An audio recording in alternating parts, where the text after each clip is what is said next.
बिस्मिल्लाहिर्रहमानिर्रहीम। नाज़रीन, आप देख रहे हैं प्रोग्राम फेस टू फेस। मैं हूं शहजाद हुसैन बट। नाज़रीन, पाकिस्तान सुपर लीग सीज़न 10 शुरू हो चुका है और कौन होगा सीज़न 10 का चैम्पियन, जबकि पाकिस्तान में अहम सियासी शख्सियात के दरमियान हो रही है सुलह सफाई। और इस हवाले से पाकिस्तान की सियासत पर एक तहकीकाती स्टोरी और बड़ी खबर आपके सामने मैं लेकर आ रहा हूँ। अभी प्रोग्राम के अगले हिस्से में मैं इस पर बात करूँगा। जबकि इसराइल और हिजबुल्लाह के दरमियान जंग बंदी मुआहदे और मशरिक़ वस्ता के मुस्तकबिल के हवाले से भी नाज़रीन मेरे पास एक अहम खबर है। प्रोग्राम में मेरे साथ मौजूद होंगे सलमान बट, साबिक टेस्ट क्रिकेटर है, और मेजर जनरल जाहिद महमूद। तो सबसे पहले आगाज़ करते हैं। जनरल साहब अस्सलाम वालेकुम। जी वालेकुम सलाम बट साहब, बहुत शुक्रिया जी, thank you very much. General साहब, इसराइल की जो इस वक्त सूरत हाल ताज़ा आज की है उसके मुताबिक तो इसराइल से जंग में हिजबुल्लाह के जो आला रहनुमा और हज़ारों जंगजू जो हैं वो शहीद और राकटों का एक बड़ा ज़ख़ीरा जो है वो तबाह हो गया। अब इस वक्त सूरत हाल ये है कि हिजबुल्लाह जो है जो जनूबी लबनान से इसराइली फ़ौज के इनखला और बमबारी रोकने की शर्त पर गैर मुसल्लह होने और मुज़ाकरात का अंदिया दे दिया है। जनरल साहब, मैं आपसे ये जानना चाहता हूँ, दो बातें जानना चाहता हूँ। पहली बात तो ये है कि जब पसपाई हो रही होती है जंग में तो फिर सुलह के इम्कानात कितने होते हैं, और दूसरी साइड पर क्या ये पाकिस्तान के लिए सबक नहीं कि कोई भी मजबूत मुल्क और फ़ौज और जदीद असलहे के बगैर जारियत का मुकाबला नहीं हो सकता? दोनों बातों का जवाब दीजिएगा किबला। जी बट साहब, thank you very much for this question. लेकिन अगर आप मुझे इजाजत दें तो मैं एक इस जिसको आप जंग कह रहे हैं इसके मैं दो जो पहलू हैं और या दो हिस्से जो हैं इस जंग के, उनको मैं जरा वाजे कर दूं। वरना हम जब इसको जंग कहेंगे और हिजबुल्लाह और इजराइल के कॉन्टेक्स्ट में बात करेंगे तो लगेगा कि ये दो पार्टीज के दरमियान जंग है। चले यहाँ तक तो ठीक है, कुछ ना कुछ इस जंग की सूरत नजर आती है। लेकिन इसी के साथ साथ हम इग्नोर नहीं करना चाहूंगा मैं जो जेनोसाइडल एक्शन है इजराइल के निहत्ते फलस्तीनियों और गाजा के बीच में जो कुछ हुआ है, तो ये दो चीजें हैं, ये दोनों को अलग ही रखना चाहिए और इनको कभी भी जोड़ने की जरूरत नहीं है। क्योंकि जंगे तो दो फौजों के दरमियान, हिजबुल्लाह की मुझे समझ आती है कि चले कहीं ना कहीं उन्होंने एक्शन जरूर किए हैं, उन्होंने अपने आप को बनवाया भी है, एग्जिस्ट भी करते हैं, उनके हाथ में मुझे आर्म भी नजर आती है, वो वेपन्स भी यूज करते हैं और वो चैलेंज भी करते हैं। और ऑफ कोर्स उसकी जंग की हद तक तो मैं इसको जंग कहूंगा। लेकिन दूसरा जो पहलू है वो है जो जेनोसाइडल एक्शन हुए हैं निहत्ते बच्चों, औरतों और फलस्तीनियों के खिलाफ, तो वो उसको जेनोसाइडल में ही रखें, उसको इसके साथ मिक्स हम न करें। मैं ये इसलिए कह रहा हूँ कि हमारे नाजरीन कहीं इसको गाजा की जंग या उनका सीज फायर या उनकी नेगोशिएशन के जुमरे में न ले जाएं। जी, मैं इसको बिल्कुल सेपरेट रखना चाहता हूँ। अब देखिए, अब जो यहाँ पर है, ऑफ कोर्स आपने बिल्कुल सही आइडेंटिफाई किया कि जंग की इसलिए जाती है कि एक फेवरेबल टेबल, एक फेवरेबल एनवायरनमेंट हासिल की जाए जिसके अंदर नेगोशिएशन करके अपने जो पॉलिटिकल ऑब्जेक्टिव्स हैं जिनके लिए ये जंग की गई है, जंग being instrument of the policy यानी कि पॉलिटिक्स का ही हिस्सा है, उसी की एक्सटेंशन है बाय अदर मीन्स, तो वो हासिल किए जाए। तो जब आप वीक होते हैं, जब आप कमजोर होते हैं, जब आप गिव इन कर ले रहे होते हैं, अब मैं इसकी जंग के सही या गलत होने में मासूम या सख्त के जो जालिम है उसके पहलू में जाए बगैर ये कहूंगा कि जब आप वीक होते हैं, जब आप लूजिंग एंड पे होते हैं, तो of course you have very less on the table for you. जी, आपके लिए फिर बहुत कम चीजें होती हैं, फिर आपने सरेंडर ही करना होता है, सब्जुगेशन होती है और फिर आपका and is not that good जो आप चाह रहे होते हैं। जी जनरल साहब, आप दुरुस्त फरमा रहे हैं। मैं आपसे ये जानना चाहता हूँ कि अब ऊंट किस करवट बैठेगा?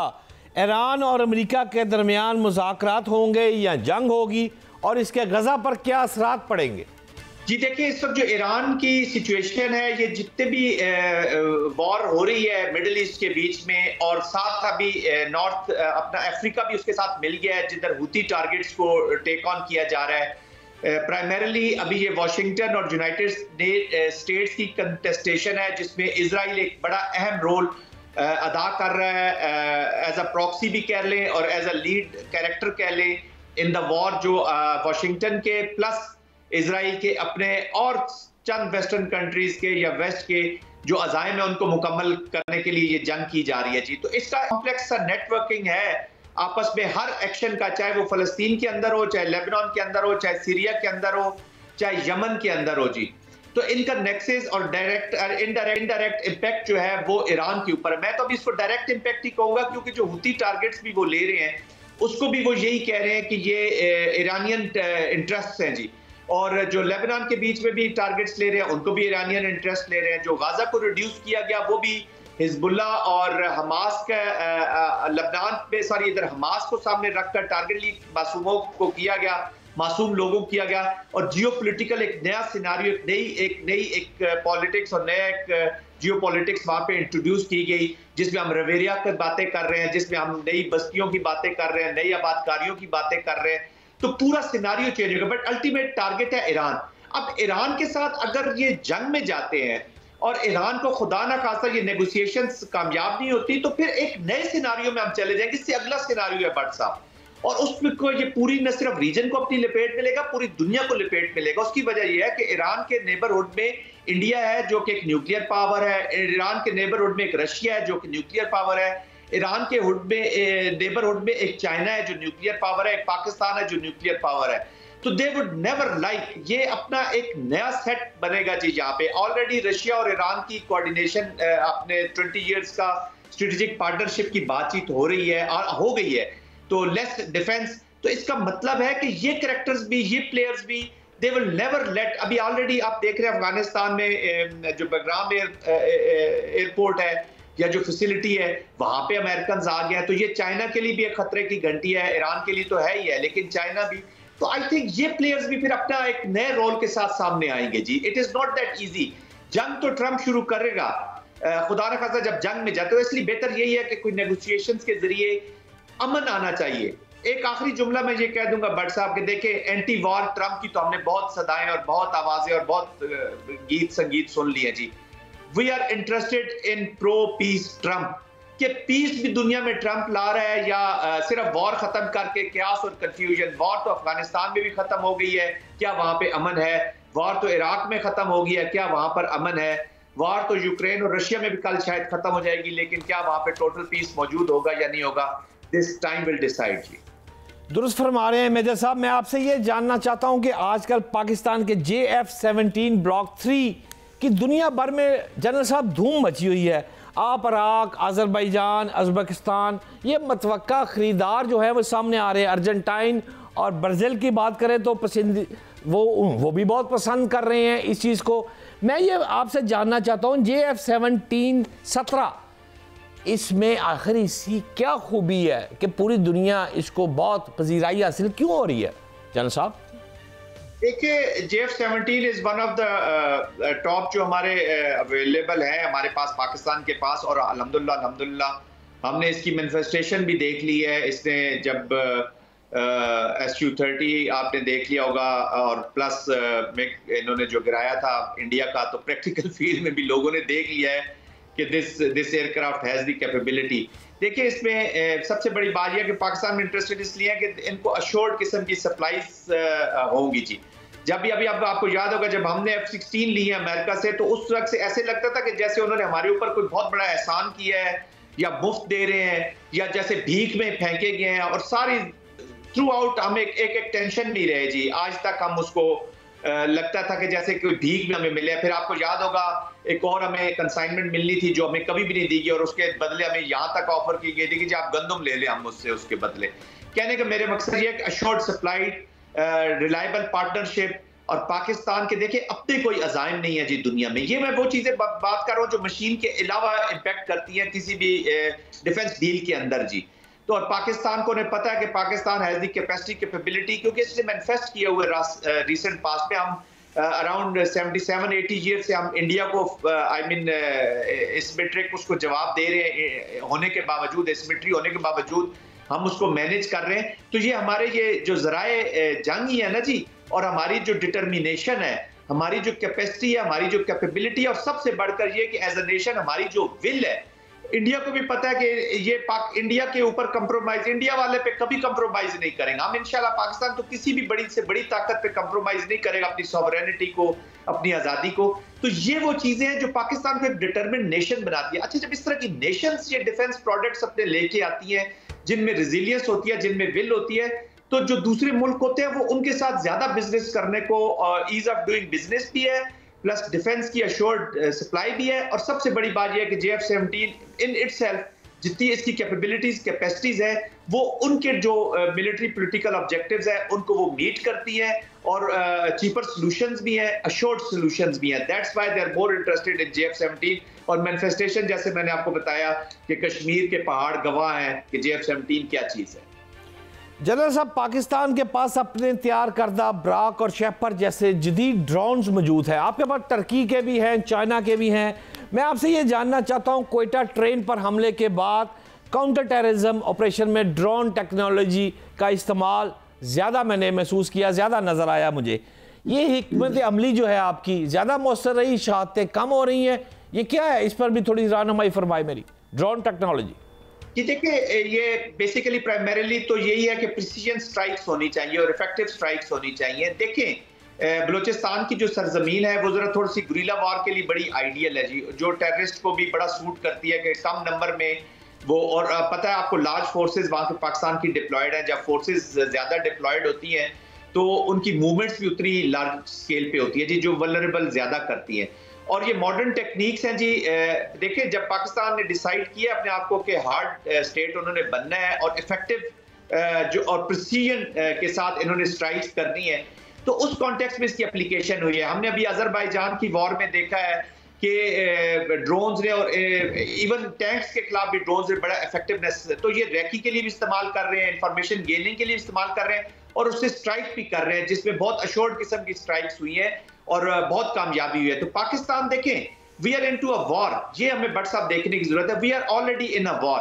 तो जितने भी अवेलेबल रिसोर्सेज स्टेट के पास होंगे मिलिट्री डोमेन में, वो उनको इस्तेमाल करेगी, जिसमें सिविल कैजुअलिटीज कम से कम हो, कोलैटरल डैमेज कम से कम हो, क्योंकि यहाँ पे पाकिस्तान में ऐसे अनफॉर्चुनेट एलिमेंट्स मौजूद हैं विद इन पाकिस्तान आल्सो, बाहर तो वाले तो हैं ही हैं, कि जो ह्यूमन राइट्स की वायलेशन पे या ह्यूमन कैजुअलिटीज की वजह से या इनोसेंट कैजुअलिटीज की वजह से इतना ह्यूमन क्राइम मचाएंगे कि ये पाकिस्तान की जंग को वो भूल जाएंगे, वो अपनी पॉलिटिकल जंग के बीच में इसको ले जाते हैं। फिर सोशल मीडियाज हैं, पाकिस्तान के दुश्मन हर तरफ फैले हुए हैं। हाइब्रिड की यही तो बात होती है कि इंफॉर्मेशन डोमेन में, बहुत सारी अदर डोमेन्स में ये वार लड़ी जा रही होती है। तो इधर का कोई इवेंट कहीं और यूज होगा जो पाकिस्तान के खिलाफ नैरेटिव बनाने में मदद देगा और अनफॉर्चुनेटली पाकिस्तान की वार को नुकसान होगा। तो उसको रोकने के लिए भी ये इफेक्टिव, और फिर हमारे पास अपनी टेक्नोलॉजी है, एक्सपर्ट्स हैं, we are performing extremely well. किसी भी मॉडर्न आर्मी के मुकाबले में हमारी परफॉर्मेंस इज आउटस्टैंडिंग, अल्हम्दुलिल्लाह। जनरल साहब, मेरा आज का आपसे लास्ट सवाल है, अमेरिकी शहरियत और इमिग्रेशन जो सर्विसेज है वो आज से इस बात पर बहुत ज़ोर दे रही है कि गैर मुल्की जितने भी हैं उनके सोशल मीडिया अकाउंट्स का तफसीली जायज़ा लेना शुरू कर दिया है, और वो तयन कर रही है इस बात का कि हमास, हिजबुल्लाह, इन ये तमाम चीज़ों पर वो मॉनिटरिंग बहुत सख्त कर दी है कि इनकी तशहीर कौन कौन कर रहा है। जनरल साहब, क्या अमेरिका बाइस नहीं हो गया? बट साहब, ये बड़ी इंटरेस्टिंग आपने क्वेश्चन किया है। इस पे तो मैं कहूंगा कि हम किसी वक्त अलग पूरा एक प्रोग्राम करेंगे। ये जो ISIS की रिक्रूटमेंट हुई है, ISIL की रिक्रूटमेंट हुई है, हर 3 साल 4 साल के बाद हम एक नया फिनोमेना देखते हैं। कभी HTS डेवलप हो रही होती है, कभी तहरीके तालिबान पाकिस्तान बन रहा होता है, तो कभी डिफरेंट ग्रुप्स बन रहे होते हैं। और इनकी ज्यादातर जो रिक्रूटमेंट है या जो इनकी रेडिकलाइजेशन की कैंपेन्स हैं, जो सबवर्जन्स की कैंपेन्स हैं, बट मोस्टली रेडिकलाइजेशन कैंपेन्स है, वो इसी सोशल मीडिया पे चल रही हैं। पाकिस्तान में भी आप देख रहे हैं जो सोशल डिसरप्टिव मूवमेंट चल रही हैं, खासतौर पे बलूचिस्तान के अंदर, वो भी सोशल मीडिया का भरपूर इजहार कर रहे हैं। अब वो जो $100 मिलियन क्वेश्चन है कि वो किसके कंट्रोल में है, आया वेस्ट और अमेरिका उसको पहले दिन से, ISIS में हमने कनाडा जैसे मुल्क से, ISIS में हमने फ्रांस जैसे मुल्क से, ऑस्ट्रेलिया से, मॉडर्न यूरोप से हमने रिक्रूटमेंट देखी है। और इररिस्पेक्टिव ऑफ द रिलीजन, ये कोई इस्लाम वाले नहीं थे। देखिए ना, पाकिस्तान इस्लाम, हम तो हमेशा कहते हैं कि जो भी टेररिज्म का एक्ट करेगा, नॉन स्टेट एक्टर जो कि अपने लीडर्स के नीचे जंग नहीं लड़ रहा जो इस्लाम में दिया गया है, तो वो हमारे लिए नॉन स्टेट एक्टर है, वो टेररिस्ट है, उसका रिलीजन से कोई ताल्लुक नहीं है। तो वहां से भी रिक्रूटमेंट हुई है। मैं कहना ये चारों कि अब ये देखना होगा कि इस रिक्रूटमेंट के पीछे किसका हाथ है, आया ये कयास कंट्रोल कयास है या जेन्युइन मूवमेंट्स हैं। तो आई थिंक उन्होंने, मैं इसको देर नहीं कहूंगा, उनकी स्ट्रेटेजी में शायद अपीयर ही आज हुआ है कि अब हम इसको इस तरफ से और इस एंगल से देखेंगे, वरना ये कोई बनाना रिपब्लिक्स नहीं है जी, ये कोई इर्रेगुलर या कोई डिफेक्टो तालिबान टाइप हुकूमत नहीं है जो अफगानिस्तान में चल रही है। ये डेमोक्रेटिक सिस्टम्स हैं जो सदियों से बने हुए हैं। They are very well aware कि अपनी सिक्योरिटी को कैसे एनहांस कर रहे हैं। मेरे जाती ख्याल में अब उनके डिजाइन में शायद ये चीजें सामने प्रोमिनेंट होके आई हैं। बहुत शुक्रिया major general retired Zahid Mahmood. नाज़रीन मेरे साथ थे। नाज़रीन मैं कमेंट करूं, आप खुद सोच लें कि यूनाइटेड नेशन का जो अदारा है वो ये बात खुद तस्लीम कर रहा है। यूनाइटेड नेशन के जनरल सेक्रेटरी जो है वो तो खुद फरमा रहे हैं कि इमदाद की राह में जो रुकावट है उसकी वजह से गजा कत्लगाह बन चुका है और वहाँ लाशों के अंबार पड़े हैं। ये मैं नहीं कह रहा, ये यूनाइटेड नेशन कह रहा है। तो फिर उम्मत मुसलमान कहाँ है? अगर यूनाइटेड नेशन ये बात कर रहा है और वो सामने आ रहा है, वो कह रहा है कि कत्लेगाह बन चुका है गजा, तो फिर हमें भी सोचना होगा। लम्हा फिक्रिया है। ताहम एक ब्रेक लेता हूँ, शॉर्ट ब्रेक, मेरे साथ रहिएगा।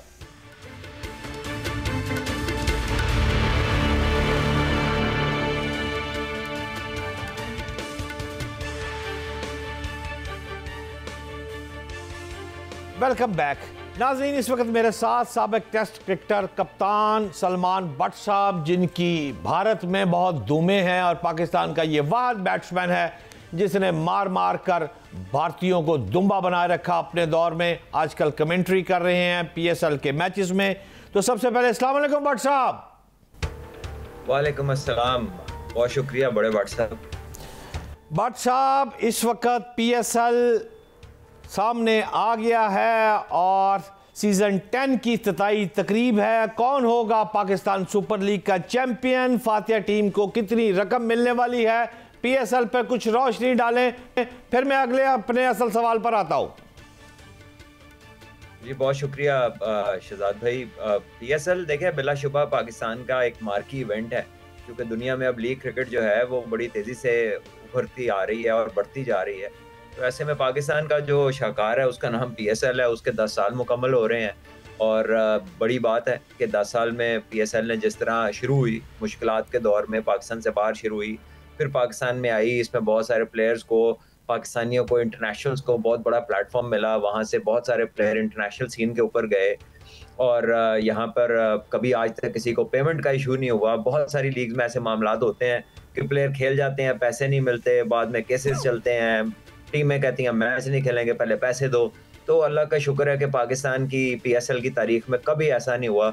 ये बहुत बड़ा प्लस पॉइंट है। किसी भी प्लेयर से आप इसके बारे में पूछ लीजिए। पाकिस्तान एक बेहतरीन होस्ट रहा है बड़ा इस अरसे के अंदर और सारों को हमेशा खुश ही रखा है पाकिस्तान क्रिकेट बोर्ड ने और PSL ने। और इस बार की अगर आप बात करें तो जैसे मैंने कहा 10वां सीज़न है, ग्रैंड स्टाइल से PCB करना चाह रहा है। आज बहुत बहुत बड़े फनकार जो है वो इसकी ओपनिंग सेरेमनी करेंगे। आज इसकी प्राइज मनी का भी ऐलान हुआ है। शायद जीतने वाली टीम को $500,000 मिलेगा जी। $5 लाख इनाम है जीतने वाली टीम को और शायद $2 या $2.5 लाख इनाम है रनर अप को। तो चीज़ें इसमें बेहतर से बेहतर की तरफ जा रही हैं और आगे भी शायद PCB के बड़े प्लान्स हैं कि इनको शायद कई मुल्क से बाहर भी कुछ मैचेस लेकर जाने हैं, इंटरनेशनली लोगों को अट्रैक्ट करना है। तो देखते हैं क्या होता है। सलमान बट साहब मैं यहाँ तक तो आपकी बात से मुतफिक हूँ कि PSL का इफ्तिताई मैच है और दफाई चैंपियन इस्लामाबाद यूनाइटेड और लाहौर कलंदर के दरमियान। मैं आपसे ये जानना चाहता हूँ कि जो एक साल की मेरी नाकस परफॉर्मेंस रही है पाकिस्तानी क्रिकेट टीम की, तो उस हवाले से अगर मैं आपसे कंपैरिजन लेना चाहूँ तो आपको PSL से क्या तवक्कुआत वाबस्ता है इस वक्त बट साहब? देखिए पाकिस्तान क्रिकेट की अगर हम बात करें तो यस, हमने जो 50 ओवर की क्रिकेट खेली, इवन T20 भी, उसके 2 बड़े इवेंट खेले हमने पिछले कुछ कह ले 1 साल के अंदर। हमने वर्ल्ड कप भी खेला, हमने चैंपियंस ट्रॉफी भी खेली 1.5 साल के अंदर। और वहाँ पर पाकिस्तान को कामयाबियाँ नहीं हुई एशिया कप में भी, बल्कि पाकिस्तान की बहुत सारी ऐसी चीज़ें रिवील हुई कि जहां पर पाकिस्तान को बहुत ज्यादा बेहतरी लाने की और काम करने की जरूरत है और जल्दी करने की जरूरत है। लेकिन T20 का आगे कह लीजिए कि 1 साल के अंदर वर्ल्ड कप भी है, एशिया कप है कुछ माह के अंदर, तो ये वो प्लेटफॉर्म है जो आपके प्लेयर्स के लिए बड़ा जरूरी है कि इसके अंदर परफॉर्मेंसेस देकर आगे आने वाले इवेंट्स के लिए अपने आप को तैयार करें। और इसमें खाली डोमेस्टिक प्लेयर नहीं, क्योंकि इंटरनेशनल प्लेयर्स भी इसके अंदर आएंगे, हर टीम में 4-4 5-5 होंगे, तो ये तैयारी जरा नेक्स्ट लेवल की हो सकती है। इस टूर्नामेंट को इस्तेमाल किया जा सकता है और वैसे भी ये हर उस प्लेयर के लिए एक बहुत बड़ा प्लेटफॉर्म है कि जहां पर अगर वो अच्छा करता है तो फिर पाकिस्तान खेलना जो है वो उसकी किस्मत का हिस्सा बन जाता है। काबिल एहतराम भट्ट साहब, अगर आप जो बात कर रहे हैं कि आगे बहुत बड़े टूर्नामेंट्स आ रहे हैं, तो अगर ज़रा गौर करें आप, तो भारत और अब अफगानिस्तान, इस वक्त आपकी टीम की सूरत हाल, यार मुझे तो क्वालिफाई करते आप नज़र नहीं आ रहे इस वक्त। कहाँ खड़े हैं आप भट्ट साहब? देखिए, इंटरनेशनल जो सीन है उस पर तो पाकिस्तान को डेफिनेटली अपनी बार को रेस करना है। और पाकिस्तान की अगर आप देखें तो मैं आपको अगर थोड़ा सा प्रेजेंट करूं कि पाकिस्तान इन मुश्किलात में गया कैसे है, तो बेसिकली आपकी जो अभी ऑस्ट्रेलिया साउथ अफ्रीका में जब आपने सीरीज जीती, उसके बाद आपके प्लेयर्स में जो मेन स्टार था बैटिंग में वो आपका साइम अयूब था, वो इंजर्ड होता है। उसके बाद जब चैंपियन ट्रॉफी शुरू होती है, पहला मैच आता है, फखर जमान इंजर्ड होता है। तो ये जो मेन प्लेयर्स की इंजरीज थी, इन्होंने आपको हेल्प नहीं किया।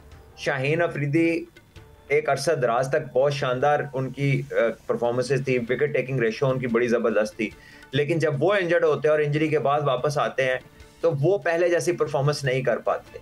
और इस सब के होते हुए फिर हमारी जो तब्दीलियों का दौर चला, बेशुमार पिछले 3-4 सालों में कोचेस तब्दील हुए, सिलेक्टर्स तब्दील हुए, स्टेबिलिटी का फैक्टर भी आया। तो ये वो चीज़ें हैं जिससे आपकी प्रोग्रेस जो है, जाहिर है उसमें हर्डल्स आते रहे और वो कोई आसान चीज़ नहीं थी लड़कों के लिए करने के लिए। But having said that, Pakistan में ये कोई नई बातें भी नहीं है। ऐसा भी नहीं है कि पिछले 50 सालों में बहुत कुछ स्टेबल था और सारा कुछ ही अच्छा हो रहा था और परफॉर्मेंस जो है वो इस वजह से कदरे बेहतर थी।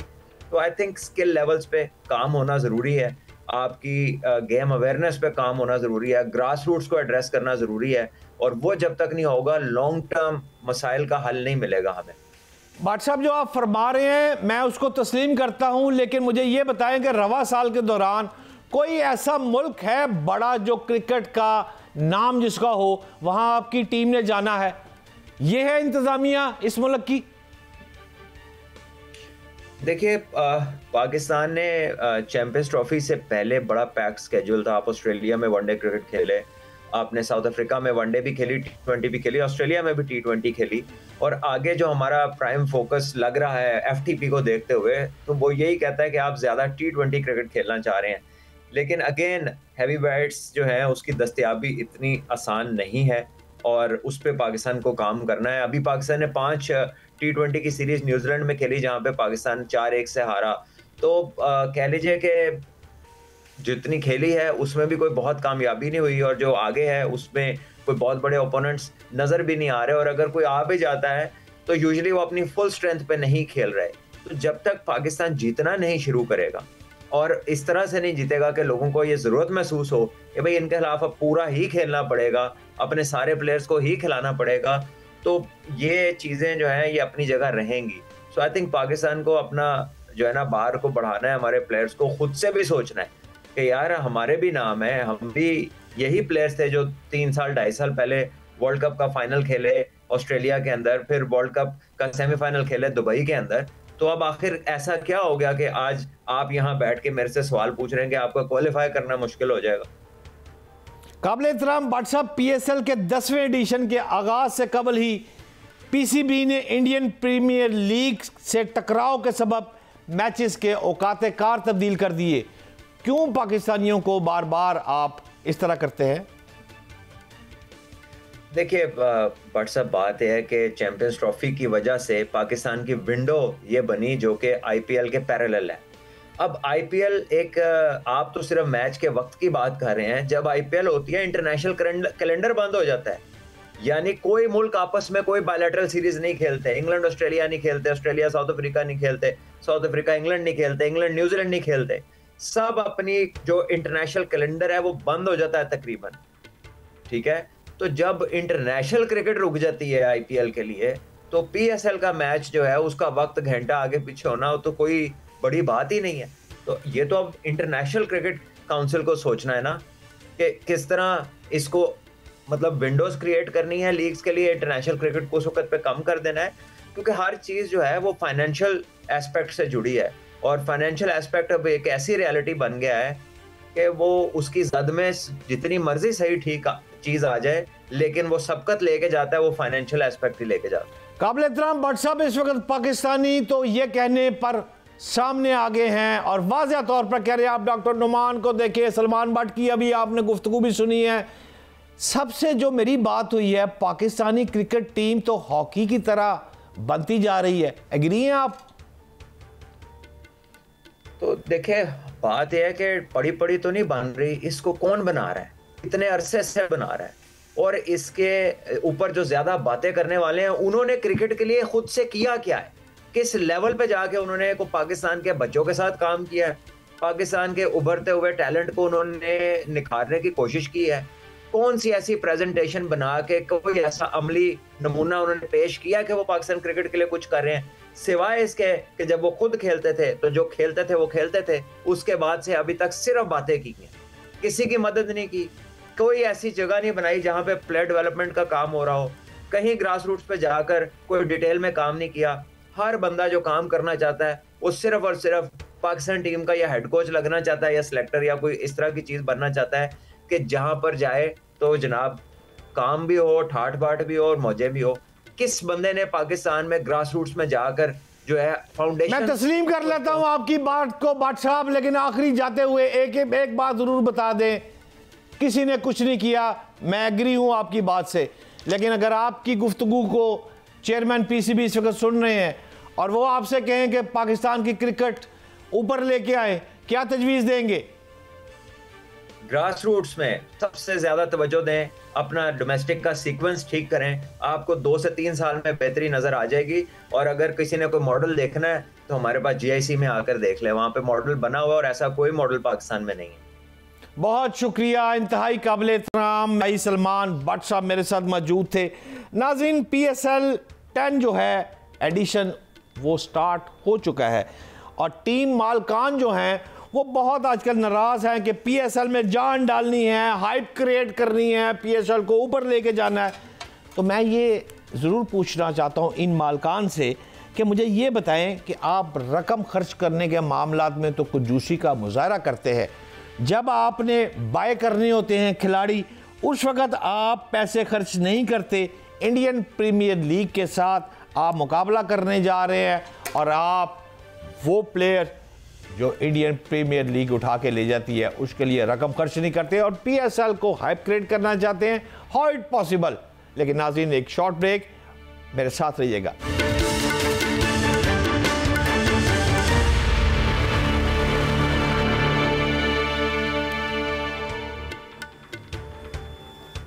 Welcome back. अहम सियासी शख्सियात के दरमियान सुलह, पाकिस्तान बेहतरी की तरफ गामजन है, इन सारी टॉपिक पर बात करता हूं। लेकिन नाज़रीन, मैं आपको पहले एक इंतहाई काबिल एहतराम सीनियर जर्नलिस्ट सुहेल वड़ैच है, आज उनके अपने प्रोग्राम में मैं उनका जिक्र करना चाहता हूं। नाज़रीन, सुहेल वड़ैच साहब ने चंद रोज़ कबल एक कॉलम लिखा है जिसमें औकाब और शेरनी की गुफ्तगू की है। मैंने नाज़रीन इस पर तहकीक की है और इस पर बाज़ाब्ता थोड़ा सा काम किया है, तफ्तीश की है, बारीक बीनी से देखा है, मुख्तदर शख्सियात से भी मैंने नाज़रीन बात की है और इस नतीजे पर पहुंचा हूं कि ये कहानी है क्या, ये मसला क्या है, इसको ज़रा मैं आज खोलता हूं। लेकिन इससे कबल कि मैं इस पर बात करूं, मैं चाहूँगा कि नाज़रीन, ये काफ़ी लंबा कॉलम है, मैं आपको 7-8 लाइनें सिर्फ इसकी पढ़ के सुना देता हूँ कि इसका क्रक्स ऑफ द मैटर जो है वो है क्या। नाज़रीन, हजूर सुहेल वड़ैच साहब किबला मोहतरम फरमाते हैं कि एक जंगल में अकाब और शेरनी दोनों की बनती नहीं। जंगल के निगहबान ने फ़िलहाल अकाब और शेरनी को मिलाने का फ़ैसला किया। निगहबान के लिए अकाब बहुत अहम है। निगहबान की जान गो अकाब में नहीं, मगर अकाब निगहबान का पसंदीदा है। अब तक निगहबान ने जो भी इंतखाब किए हैं उनमें से औकाब सबसे ज़्यादा काबिल निकला है। इसने दिन रात मेहनत करके अपनी दाग बिठा दी है। वो इस कदर तेज़ है कि इसके सामने सबकी स्पीड मान पड़ गई थी। दूसरी तरफ शेरनी ने अपने सियासी रंग खूब जमा कर रखे हैं और आखिरी पैरे में वो ये भी लिखते हैं कि निगहबान के लिए औकाब अहम है तो शेरनी भी कम नहीं।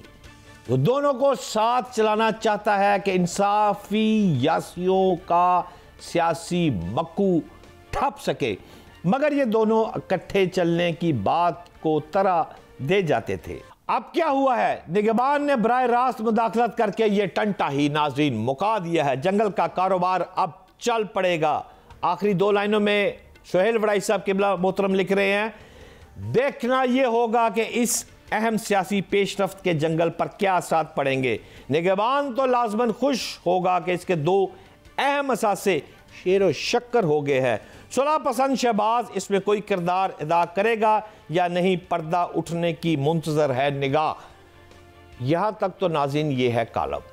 अब बात यह है, इस कॉलम को मैंने पढ़ा और इस पर 3-4 दिन मैंने तहकीक की, तफ्तीश की और मैंने इस पर थोड़ी सी मेहनत की कि ये कहानी निकली क्या। नाज़रीन, मैं आपको खबर ब्रेक करता हूँ कि ये कहानी ज़ूमानी कहानी जो उन्होंने लिखी है, मैं ज़रा इसको खोल कर आपके सामने पेश करना चाहता हूँ।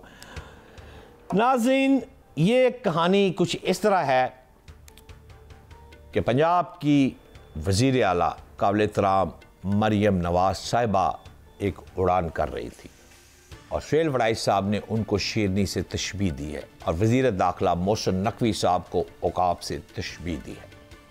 इन दोनों के ताल्लुकात जो थे, गो कि इस वक्त जब care taker chief minister Punjab थे मोहसिन नकवी साहब, उस वक्त IG देख ले कौन था, CCP लाहौर बिलाल सिद्दीक की मैना, एक लंबी फहरिस्त है। वो ही तमाम अफसरान केयर टेकर दौर के अभी तक चल रहे हैं। हालांकि ऐसा नहीं होता, अगर वज़ीर आला पंजाब आता है तो वो अपने बंदों को, अपने बाइतमाद अफराद को लेके आता है। आपने PTI के दौर में हमारे प्यारे भाई का CM शिप देखी थी, 7 IG उड़ा दिए, 6 CCP उड़ा दे, चीफ सेक्रेटरी चला गया, आ रहे आड़ियाँ थे जाड़ियाँ। लेकिन नाज़रीन, इस वक्त तक वही तकरीबन वही अफसरान जो है वो काम कर रहे हैं। लेकिन मामलात ऐसे चल रहे थे जैसे ट्रेन की पटरी होती है, वो साथ साथ तो चलती है लेकिन वो कभी मिल नहीं पाती। लेकिन अब क्या हुआ है नाज़रीन, अब हुआ ये है कि जंगल के बादशाह ने फैसला सादर फरमा दिया और हुक्म जारी किया, जिसके बाद CM पंजाब मरियम नवाज साहिबा ने बाज़ाब्ता अपॉइंटमेंट लेकर वज़ीर दाखिला काबिल एहतराम मोहसिन नकवी से अपॉइंटमेंट ली और बाद उनकी रिहाइशगाह पहुंची। रिहाइशगाह पहुंचने के बाद दोनों ने 100% तावन की यकीन दहानी भी एक दूसरे को करवाई और मामलात को लेकर आगे चलने की 100% यकीन दहानी जब हो गई तो मरियम नवाज साहिबा उसके बाद रायविंड चली गई। अगले दिन, अब ये स्क्रिप्ट है, ये स्क्रिप्ट किसने लिखा है? जंगल के बादशाह ने लिखा है और उस स्क्रिप्ट के मुताबिक अगले दिन मरियम नवाज अपना काम कर चुकी है। अगले दिन क्या होना है, वज़ीर दाखिला मोहसिन नकवी ने क्या कर रहे हैं, उन्होंने अपना काम उसी तरह किया जो स्क्रिप्ट के मुताबिक था। मोहसिन नकवी साहब ने अगले दिन बाज़ाब्ता अपॉइंटमेंट के लिए रायविंड रब्ता किया मियाँ मोहम्मद नवाज शरीफ साहब को। अपॉइंटमेंट मिलने पर मियाँ मोहम्मद नवाज शरीफ से मुलाकात के लिए मोहसिन नकवी साहब रायविंड पहुँचे और इस मौके पर नवाज शरीफ ने मरियम नवाज साहिबा को भी अपने साथ बैठाया। यहाँ पर इन दोनों के जो मामलात हुए थे, शेर व शक्कर वाला मामला हुआ थे, ये सारे मिलकर चलने वाली बात हुई थी, ये सारी ब्रीफिंग मियाँ मोहम्मद नवाज शरीफ को दी गई। नाज़रीन, खबर ब्रेक कर दूँ यहाँ पर आपको, जंगल के बादशाह ने ये हुक्म जारी किया है कि मियाँ मोहम्मद नवाज शरीफ अपनी बेटी और आज के बाद एक मुंह बोले बेटे जिसका नाम मोहसिन नकवी है, उसको अपने बेटों की तरह साथ लेकर चलेंगे। और अब पंजाब की सियासत जो है वो मरियम नवाज साहिबा और मोहसिन नकवी साहब, जिस तरह एक बेहतर कोऑर्डिनेशन होती है एक वज़ीर दाखिला और CM पंजाब के दरमियान, वो बेहतर से बेहतर कोऑर्डिनेशन जो वो होगी और उसके मुताबिक चलेगी। नाज़रीन, इस कहानी का जो एंड है वो सिर्फ और सिर्फ अगर आप गौर करें तो इतना बनता जा रहा है कि फ्यूचर प्लानिंग हो रही है। नाज़रीन, फ्यूचर प्लानिंग के मुताबिक अगर आप गौर करेंगे तो मरियम नवाज साहिबा प्राइम मिनिस्टर ऑफ पाकिस्तान की दौड़ में है और उनको prime minister of Pakistan Nawaz Sharif ने बनाना है। और नवाज शरीफ की ज़िंदगी की एक ही ख्वाहिश है कि उनकी ज़िंदगी में अल्लाह पाक उनको ज़िंदगी दे, लंबी ज़िंदगी दे, और वो अपनी ज़िंदगी में उनकी ये ख्वाहिश है कि वो अपनी बेटी मरियम नवाज साहिबा को प्राइम मिनिस्टर ऑफ पाकिस्तान देखना चाहते हैं। लिहाजा वो इस तरफ गामजन है। ये कोशिश यहाँ से वही ट्रैक चल रहा है जो कि जाकर प्राइम मिनिस्टर हाउस में जाकर ये ट्रैक ख़त्म होता है। नाज़रीन, अब होगा क्या? अब ये है कि एक मुनसफ बैठेगा जंगल के बादशाह के नीचे, जिसका नाम है, उस मुनसफ का नाम है मियाँ मोहम्मद नवाज शरीफ। किसी भी किस्म की वजारत दाखिला और चीफ मिनिस्टर पंजाब के दरमियान अगर कोई प्रॉब्लम आएगी तो सबसे पहले जंगल के बादशाह के पास जाने से पहले फ़ाइल मियाँ मोहम्मद नवाज शरीफ साहब के पास जाएगी और वो मुनसफाना फ़ैसला करेंगे, जिसके बाद काम आगे चलेगा। नाज़रीन, आज के प्रोग्राम के लिए इतना ही। कल फिर मिलेंगे फेस टू फेस में 7:03 पर। पाकिस्तान जिंदाबाद।